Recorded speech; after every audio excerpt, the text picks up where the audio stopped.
நம்ம கிட்ட கொள்கைகள் இருக்கு, அரசுடைய சாதனைகள் சொல்ல இருக்கு.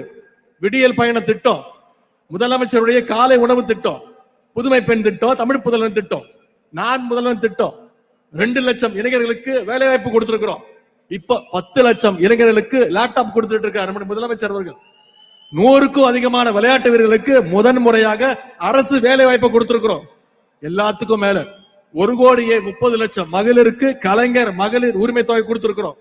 மக்களுக்கு இப்படி அடுக்கடுக்கான திட்டங்களை நம்முடைய தலைவர் செஞ்சு கொடுத்திருக்கிறார். இவ்வளவு சாதனைகளை செஞ்சுட்டு நாம இன்னைக்கு தைரியமா மக்களை சந்திக்கிறதுக்கு தயாரா இருக்கோம்.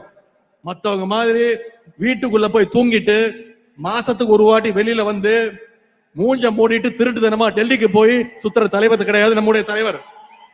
நீங்க வந்திருக்கக்கூடிய இளைஞரணி நிர்வாகிகள் மக்களை சந்திச்சு நம்முடைய சாதனைகளை எடுத்து சொல்லுங்க. இளைஞரணியுடைய திராவிட மாடல் அரசுடைய பிராண்ட் அம்பாசிடர் தூதுவர்களாக நீங்க மக்கள்கிட்ட போய் சேர வேண்டும். இன்னும் தேர்தலுக்கு சரியாக 60 நாட்கள் தான் இருக்குது. இந்த 60 நாட்களும் நீங்க ஒவ்வொருவரும் மக்களை சந்திச்சு நம்முடைய பிரச்சாரத்தை மேற்கொள்ள வேண்டும். நம்முடைய திராவிட மாடல் அரசு, நம்முடைய கழக தலைவர் அவர்கள் ஏன் மீண்டும் முதலமைச்சர் அமரணும்ன்ற பிரச்சாரத்தை நீங்க மக்கள்கிட்ட கொண்டு போய் சேர்க்க வேண்டும்.